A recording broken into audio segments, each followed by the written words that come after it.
Hi everybody, it's Tammy with Gare. I recently did these Valentine's Day plates. Today I'm going to show you how I did the stenciling around the edges. I also did some cute bowls and some mugs. And we're going to put that up on the website for you along with the project plan. So stay tuned for that. Alright, so just for today I'm just going to show you how I did these two plates. I did the small plate and the large one, and I used the same stencil to do them. I just made it a little bit smaller on the bigger plate just to give it some variety. And the way I did this was I used some stencils. We just got these at the dollar store. You can get these anywhere. This just happened to be a Halloween one, believe it or not, and it had a bunch of different kind of stencils. I've already prepped these plates with 2 coats of polar bear, and you're going to need Rockin' Red. That's the color I used for the edges and for the stamp. And you're going to need sponges, and you want to use a small sponge, so this is a quarter size sponge because this is the easiest way to do the sponging on a stamp around the edges. And you're going to need your stamp. For this plate I used this stamp, but you could actually use any stamp. You could use this one as well.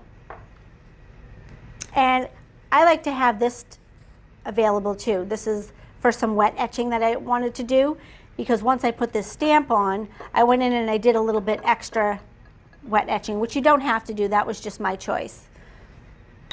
So let's get started.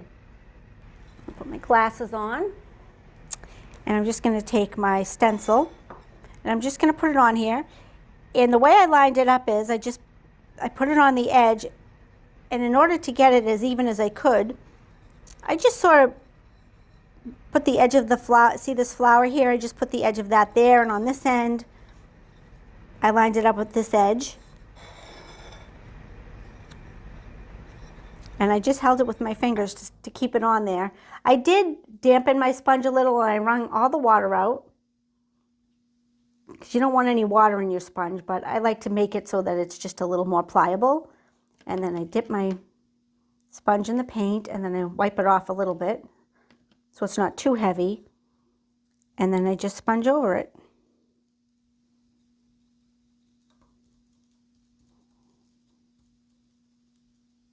Now, most of you have done some of this before, where you do a stencil, so stenciling's not new, but it's nice to know that you can get like any kind of stencils out of these little books, and they're easy to cut if you want to cut them up, which I'm going to actually do on the bigger piece. I'll show you that I did that as well. And you get lots of different styles in these little books, and they're really inexpensive, so that makes it fun too.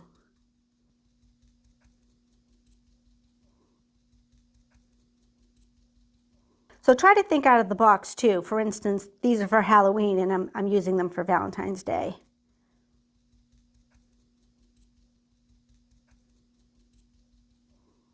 Okay. And then you're just going to peel it off. So you could just leave it like that. What I did was I went in after that and I used my cleaning tool, and I just made some extra little lines and did a little wet etching. Just by choice. I just wanted to give it a little more detail. It would have been really pretty either way.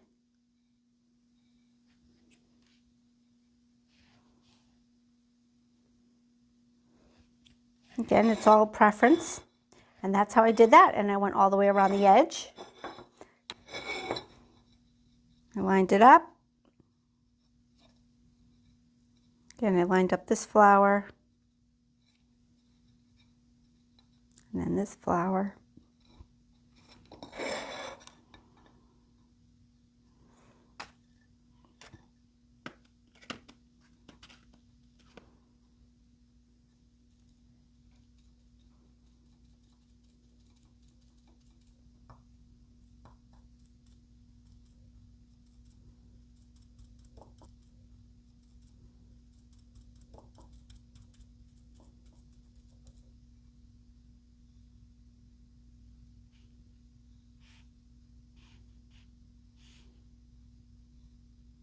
So when you're adding the rest of it, you can line this up over this part. You go right to where it started. However, if this was still wet and you wanted to keep going, you could just cut this part off. That's why I like these stencils.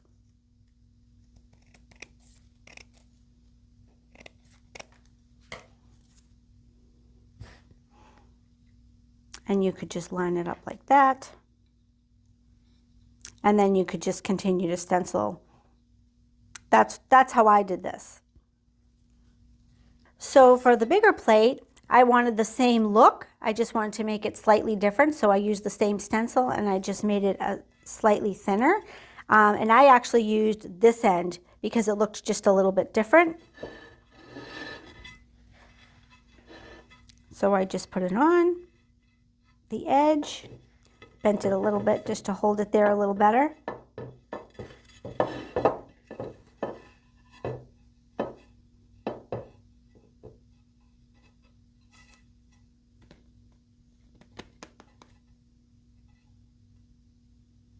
And again, I just look and tried to eyed it to line it up where I wanted it to be.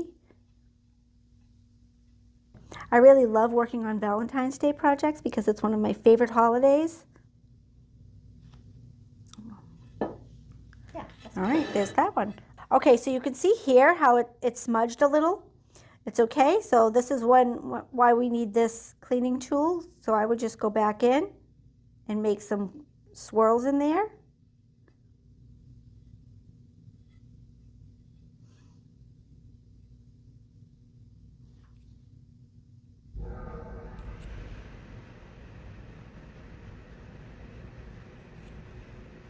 And that's it. You would just keep going all around your edge. The other thing that I did was you can also go back in and you can just add little dots if you want around the edges. And it just gives it some extra little detail. And lastly, to get the stamp on,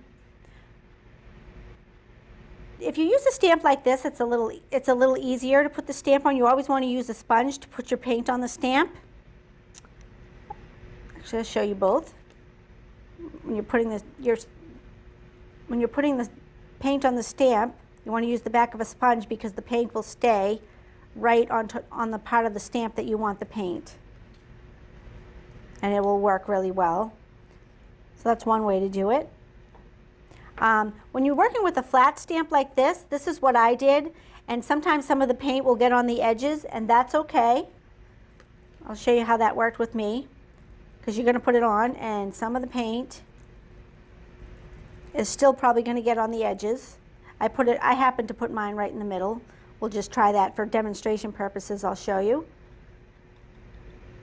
Pull it off.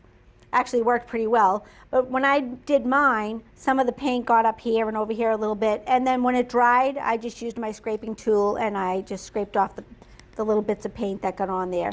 And so these work as well. Yes, sometimes people will use stamps and they'll take the stamp and they'll stick it right in the paint and then right onto their plate, and that just makes a big mess because all the paint gets inside all the cracks, and you will never get like a clear stamp with that. You always want to use like the back of a sponge. Dab it off a little bit and then dab it onto your stamp, and you'll get a clearer impression. So these are a few more pieces I did with this technique. This project's going to go up on the website, so stay tuned for that. Thanks for watching, and I'll see you in my next video.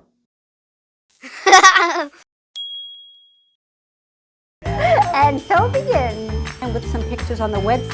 Oh, it's clicking. And I'm going to show you how to do it.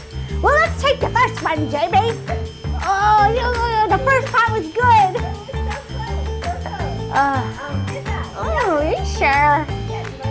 All right, we'll do one more, but probably won't get it. I'm so sorry. I'm so sorry, Jamie. Do this. Oh, it's clinking. Why? So taste. Oh, stay tuned for that. Hi, everybody. It's Tammy with Gare. I recently did these Valentine's Day plates. Ignore the clinking. Where am I going? I don't know the way. Show me the way. Oh, nailed it.